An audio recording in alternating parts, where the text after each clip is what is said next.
Hey everybody, welcome to another episode of SoTellUs Time. Today is part 2 of our 2-part series, which we're really excited about because this is the new way we're going to be doing the show. Instead of giving you guys long 45-minute podcasts, which are awesome and full of great information, the problem is that you end up getting overwhelmed, and it can paralyze people. It can keep people from actually implementing anything. So we're going to be keeping these down to 15, maybe 20 minutes. The last episode was only, I think, 13 minutes. So that's really exciting. And then at the end of every episode, we're going to give you something to do, to go and actually implement in your business. So I'm really excited about the new format. Today, we're continuing on with your secret goldmine Part 2. This is 8 ways to get more money out of your existing customers. Because especially in this time, this pandemic, normally people are always looking to, move forward and grow their business and get more customers and new customers. The problem with new customers is it costs more money to get them. Absolutely. Getting money out of your existing customers or getting your existing customers to stick around is way more beneficial, especially in this time during this pandemic. So I think this is a really good episode, and I'm really excited about it. Yeah. All right, so let's jump right in. Delight your clients. Step 1, delight your clients. What do I mean by delight your clients? Well, exceed their expectations. Put something together where you're doing something more, giving a little bit more. So you're like under-promising and over-delivering. Even though your under-promising is giving them exactly what they think they want, you're going to over-deliver and give them something better. And I'll give you an example of this. We have a client that does gutters. And he is really smart with his business, and he does really, really well. And what he does is at the end of every gutter job, he actually sends them a brownie in the mail. He does like a mailer to them with a brownie that just thanks them for being a client of his. And I can't tell you how excited people get about this. It's super simple. It's actually an automated system that he has set up that sends out these brownies, but it works really, really well. And it's just one little thing that makes a big difference. The people, they share and tell their friends all about him and like, oh my gosh, he did such a great job. And not only did they do a great job, they sent me a brownie at the end of it and a personalized note that was thanking me for being a client of theirs. So they go out and they share that and they spread it. Little simple things make very big differences because people are used to being shafted, They're used to people over-promising and underperforming. Right? Yes. So that's one thing is, exceed your clients' expectations. Delight your clients with better service than they were even expecting or a little, something in there. Think about what we just gave you as the example and then figure out what you could do in your business. Number 2, personalize. See, gone are the days of one size fits all. People they don't care about that anymore. They want it personalized to them. They want it more one-on-one marketing. So one idea that I had for that is a program that we use and that we promote actually does mailers. And this is kind of cool. What you can do with your existing customers is send them a thank you note. And you can actually go on like Google Earth and you can take a screenshot of the front of their home. Yep. And then you can have the front of their home be on this postcard that goes out to them, thanking them for business. Now, when it's time to, get your ACs, fixed up again or serviced or get the carpets cleaned or anything else, whatever that service is, you could do the same thing. Send them a personalized, card that has the front of their home on it. And that's more one-on-one. And they're going to love that. They're going to be, feel like they're treated as an individual instead of just like, well, this is going out to everybody. Yeah, exactly. And I think a big part of that too is with personalizing it is getting to know your customers, right? Even if you just know something little about them, right? The fact that you know it or your employees know it, it makes a huge difference, in what they think about you. Yeah. Instead of like, you being their a website company, oh yeah, this is the company that did my website. It's like, no, that's my website guy. Yeah. Right? Yeah. Because he knows me. These guys are awesome. Right. And I think that's it. I think it's creating those relationships and then figuring out how to, remind them that, hey, I'm more than just the website, a person who built your website. So take note, your website guy. Right. Take note of something when you're out servicing them. So for instance, if you're out there and you're cleaning their carpets and they live on a little farm and they have horses, right? A little ranch or something, they've got horses. Well, remember that and then reference that in the note that you send them. In fact, snap a picture while you're out there of, their horses and then put that on the mailer that you send out to them or put it in the email that you send to them later. Right? Exactly. Yep. Absolutely. Right. What else could they do, Troy? All right. So another thing that you can do to get your customers to stick around and to get basically more revenue out of them. And this is going to sound maybe a little counterintuitive, but provide guarantees. Oh, guarantees are huge. Right.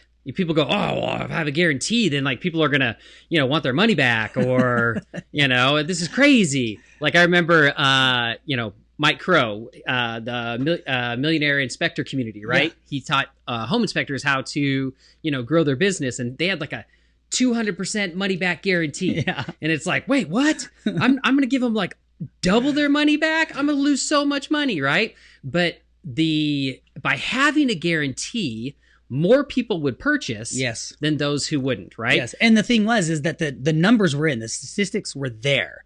The numbers were more people never even came back because your service is awesome. If you're worried about people coming back and canceling service and wanting a refund, then you might be doing something wrong. But more people, the very few to none that ever did actually come back and have a problem, it was beneficial. You made so much money. They made so much more money because people were excited about the guarantee. Yep. So they went ahead and purchased and they used that business because of the guarantee. And then they never really had anybody coming back on that. And if you really think about it, if you did, let's say you get 100 clients and one comes back on it, okay, whoop-de-doo. Yeah, exactly. And that's the thing is like the great thing about a guarantee is it's a great tool from keeping your customers from going to somewhere else, going to a different business because they've got that guarantee with you. So they don't want to lose that guarantee.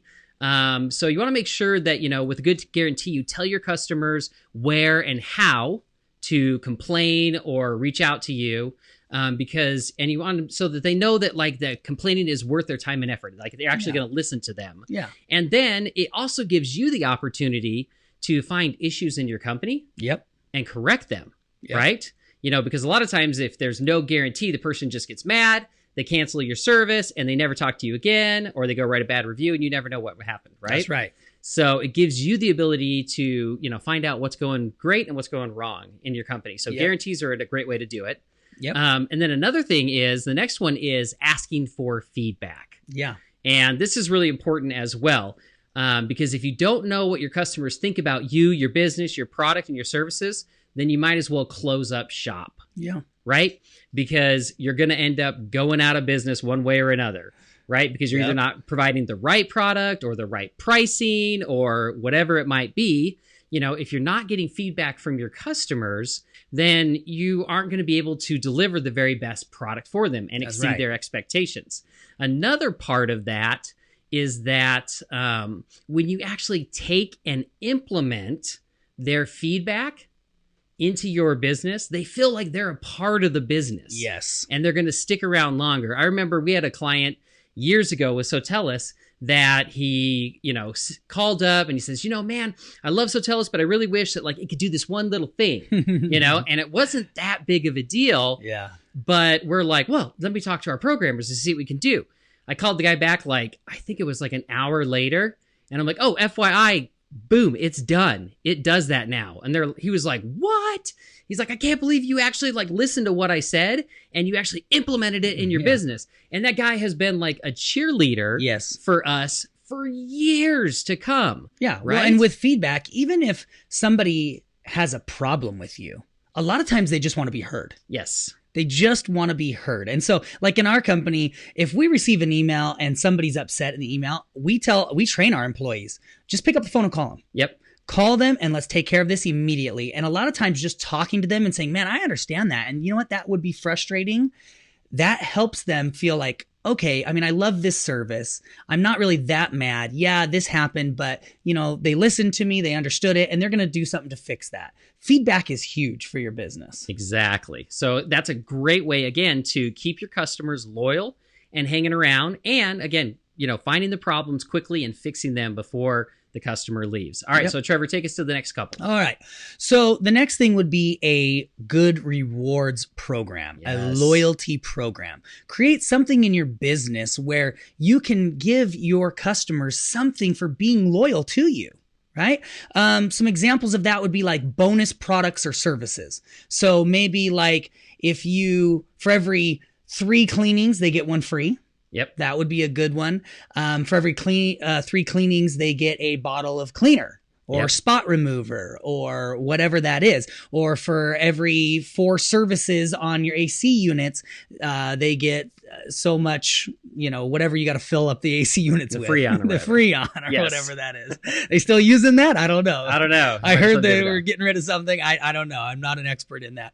But yeah, so think of those things, maybe a points system, a points program where you can, every time they get your service, you give them points, and with so many points, they earn certain things. I mean, I knew a guy that literally would just send out, he had hats with his logos on them. He had shirts. He had, little fun trinkets and toys for the kids, and it was all branded to him. Yep. And you would think, oh, who cares about that? Who wants, I'm a carpet cleaner. Who wants a hat of mine? Well, you know what? People enjoyed it. And they were grateful for it, and they had a lot of fun with it. So a good loyalty rewards program is really good. It doesn't have to be hard. It can be something very simple. Think about, what do you already have a big stock of? And we talked about this in a previous podcast, but like one of the cleaners, they had a lot of those little hand sanitizers, and they actually had some of the good size hand sanitizers too. And so it was like for every 3 or 4 cleanings, they were giving out a hand sanitizer, or if you would refer someone to them, they gave out a hand sanitizer. So anyways, loyalty, because that's by getting referrals. We didn't even talk about that. Referrals is... We will, and that's going to be one of the things is that coming up? Yep. Okay, so Troy's already got that covered, but that's going to be a really good one. So we'll get to that too. But let me throw in with that as well, as far as the rewarding them for being loyal. This is really important because I see this happen all the times in businesses where the businesses are so focused on getting new customers that they'll put out these offers that are like, oh, get this and this, new customers only. Yes. Then how do their existing customers feel? They see these ads, they see these offers on the website and all this stuff, and they go, well, I've been with you for 5 years. Yeah. Why am I not getting any kind of a deal? Right? Exactly. Why does only the new person that has never paid you a penny get a good deal? Oh, all the time. You need to think about that, and that's why it's important to have a loyalty program so that they don't feel left out. Yeah. Oh, absolutely. Absolutely. It's funny because these businesses a lot of times is like, okay, let's set up some sort of referral program to where they get something if they refer, and they're like, oh, wait, but I don't want my existing customer to claim the same offer that they're, wait, what?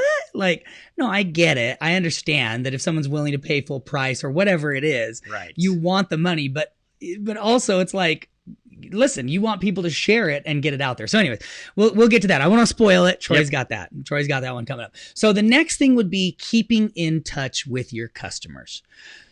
That's the other thing, is how can you get more money out of your customers if you never keep in touch with them? If you're not emailing them, if you're not calling them, if you're not texting them, what about maybe a newsletter or through social media? If you're not doing these things, then how can you expect to be getting more money out of them? Or how can you expect them to be knowing about any specials you're running or any kind of new rewards programs or anything like that? You need to be communicating with them.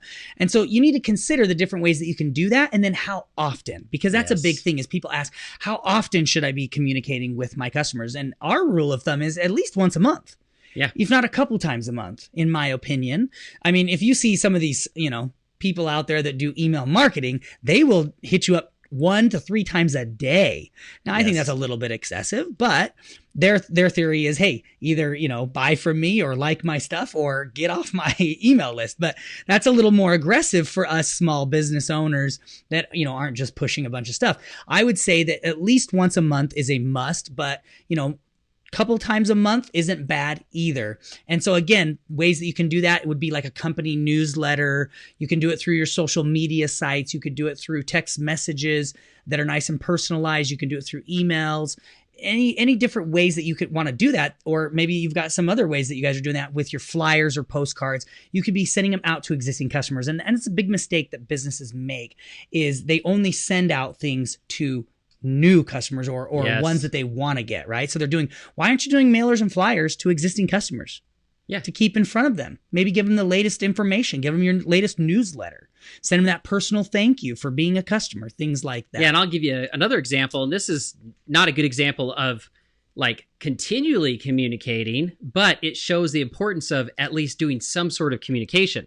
I remember in our house when our garage door broke and we hired a company to come and fix it, right? The guy came, he fixed it, boom, 5 years goes by and the garage door breaks again, right? Yep. And I'm like, oh, who's that guy? I don't know. And I'm trying to look, I'm trying to figure out who it was. I'm looking at like my credit card. I don't know. So what do? I called a different company. Now this guy was smarter, right? Now I don't get a newsletter from him every single month. Yeah. But as soon as he fixed my garage door, he took a sticker and he slapped it on my garage door with his company name and his emergency phone number. Yep. And guess what? When I had another problem with my garage door, all I had to do was walk outside and I saw his number there. So he only communicated with me once. Yep. But it got him business multiple times. Oh, absolutely. And it's funny because I've had garage door guys be like, here's a magnet for your fridge.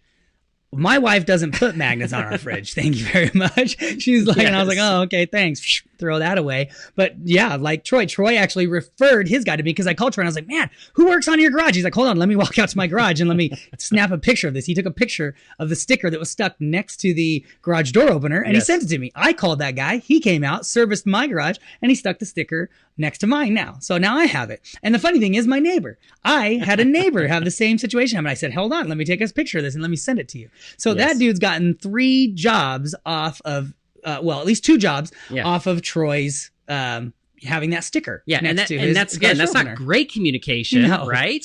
But it's some communication. Yeah, it's smart. I mean, think about that. What can you be doing that you could, potentially get your customer back, right? And then get more customers. The next thing with that, in talking about that actually, is let's talk about the type of information you're giving in this stuff. Because the problem is everybody tries to hard sell. You're so used to sending out mailers and flyers, hard selling like 20% off, new customers, Well, keeping in touch with your customers so that you're always top of the mind awareness, right? Top of the mind awareness is really important. What that means is when they need your service, you are top of the mind. They don't forget about you. Keeping in touch with them is you want to be giving them like industry information, company news, what's going on in your business, tips and tricks, hints, things like that. Not doing a hard sell every time you're communicating with them. Yes. That's not going to do very well. No. In fact, I'll give you another one on that. I got another one of our clients, one of his stories. Great. This is a great idea. So he does a newsletter. And he's a carpet cleaner. Yep. And his newsletter is not about carpet cleaning.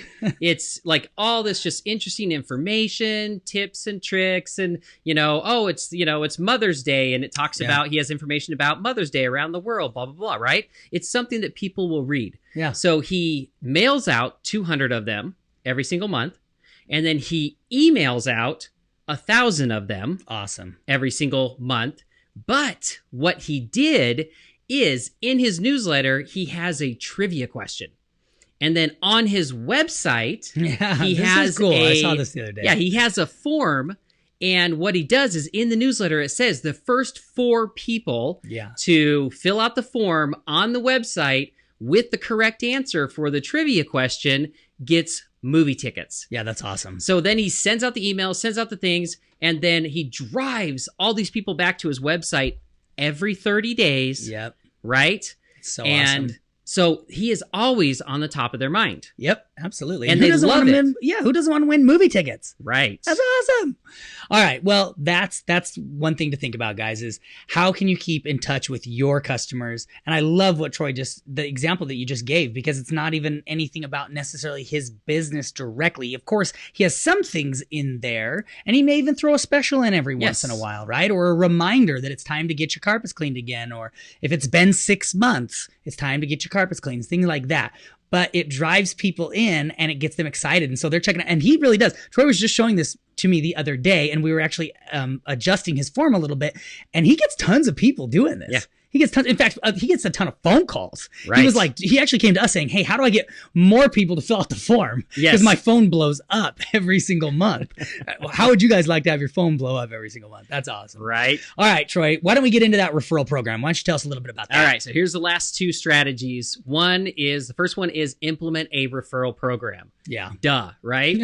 I mean, it shouldn't have to be on the list. Yeah. But it is. So you need to put a program in place. Yep. I'm not saying, and now let me be very clear with this.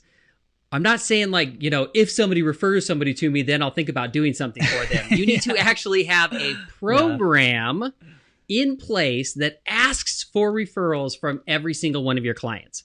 And a program means it's automated or, it's something that's going to make sure it happens every single time. And then you want to give them an easy way to refer their friends and family to you. Yes. Do not make it difficult, right? Like that guy put the sticker on my wall. I took a picture. I sent it to my friends. Boom, referred people over. Yeah. That way. If you had to try to remember what that guy's name was or company name was, you never would have. I still don't remember it. I can't tell you what it is right now. Exactly. But I know what the sticker looks like. That's right.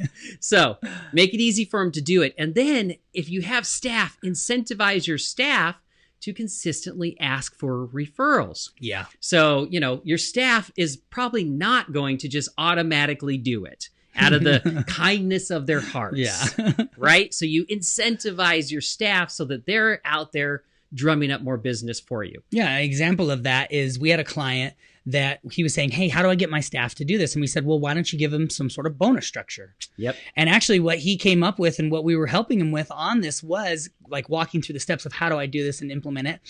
We decided the best thing would be they would actually get a percentage of that job. Yep. If they got the referral, they would get a percentage of that job. And that really, really incentivized them. They got excited about that. So instead of just like, "Hey, I'll give you $10. Yeah.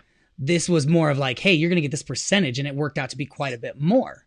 And so it was kind of cool that his staff got really excited about it. Yeah. And the great thing about it was the percentage he was paying was way less than what he was spending on marketing to bring in a customer like that. Exactly. And once you have a customer, again, it's easier to keep them. Yes. Or it should be. So if you're losing them.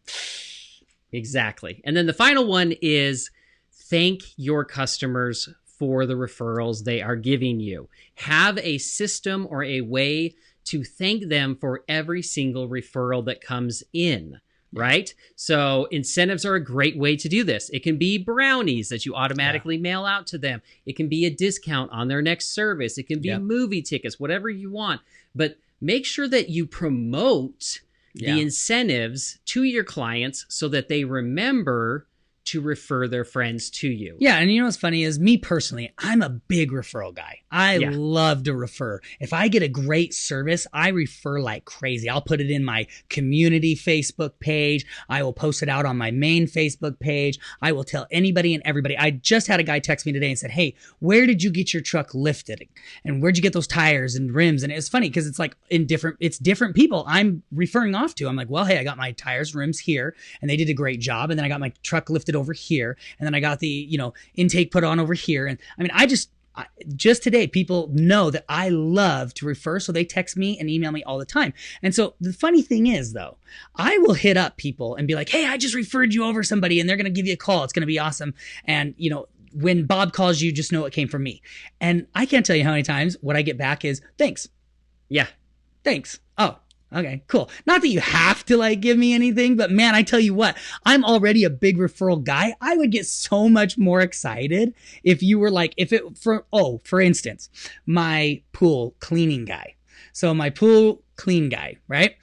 I have referred him already 3 or 4 people just in my area. Wow. And he's just like, "Oh, thanks so much."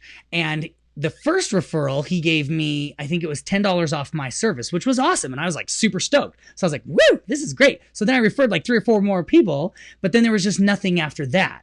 And so it's I will continue to refer him, but man, it would be cool if how big a deal would it be to be like, "Hey man, every time you refer me, I'm going to give you a movie ticket." One movie ticket. $9, $7, whatever it is, My glass guy. I've referred so many people to my glass repair guy. Yep. And again, nothing, Yeah. And it's how big a deal would it be to be like, But yeah, I still do because I'm a good person and I love people who do good work. But the funny thing is about it, I just think like all the time, if somebody refers someone to SoTellUs, they are getting something. They're getting hooked up, right? Right. Exactly. And that's the thing too, like, just like you said, because a lot of times you'll refer somebody and over, like, you'll refer me over to somebody, but you won't necessarily tell them, the company that, hey, I just referred my brother over to you, right? But then I go and I do business with them, and I'll say, oh yeah, Trevor referred me, right? But the business never reaches out to you to say, hey, Trevor, thank you so much for just referring. Yeah. We had that happen with us. One of our clients, shout out to Jason, Peninsula Carpet Care over in San Diego, referred a great client over to us. And I hit him up and said, hey, Jason, I need to know your address so that I can send a little something to you. Yeah. And Jason's the coolest guy ever. And literally his response back was, whatever you're going to send to me, give it to my buddy. Yep. Who I just referred to you. Yep. So he didn't even want anything. Yeah. But he appreciated that I reached out and told him thank you. Yeah. The point is people like getting something. Yes. Even Jason was like, he just loved our service. Just like I love these people's service and that's why I refer them. But still getting something when we reached out, he's like, well, give it to my buddy. Yeah. He's going to love it. That's exciting. He was excited that his buddy was going to get it. That's the whole point. It's like, and it's funny, I make a point to let these companies know, hey, I have referred 6 people to the lift company. And I let them know every time. So that's a big thing. My thing is, I would be like, I'm already a super referrer. Yeah. But anybody who offers me anything, I'm like, dude, if it was a 1 movie ticket, that's 6 movie tickets that I would have gotten from the lift guys. That's 5 people I would have gotten from 5 tickets I would have gotten from the pool cleaning guy, all these different things. The glass guy, that's probably like 6 or 7. That's 7. I'm just saying this, it's very simple. It's very easy. And I would be so stoked about that. Yeah. And what is a lift worth to them? Oh my gosh. Right. I mean, you've probably sent them $30,000 in business. Yes. So again, not that you have to, not that people have to get something for referring, but at least try to do it so that they know that you care about them. Well, pay attention. Look how excited I am about it. Just talking about it gets me excited. Right. So anyways, that's a good way to do it. All right. So what's the homework for this week? Homework for today, guys. Very simple and easy. Pick 2 of these things. Re-listen to the episode. Pick 2 things that you need to implement in your business. Some of the stuff you may already have going, but that doesn't mean you have all of it. I'm guessing most of you probably don't have every single one of these things. So pick 1 or 2 of these things, implement it in your business this week, because next week we're going to have new homework with a new episode. So that's it. Share it also. As always, we ask you guys, we love it. We love you. We love doing this, spending our time with you. We hope you love listening to us. Share the episodes with your friends and family. We are everywhere. And we will see you guys next time on SoTellUs Time.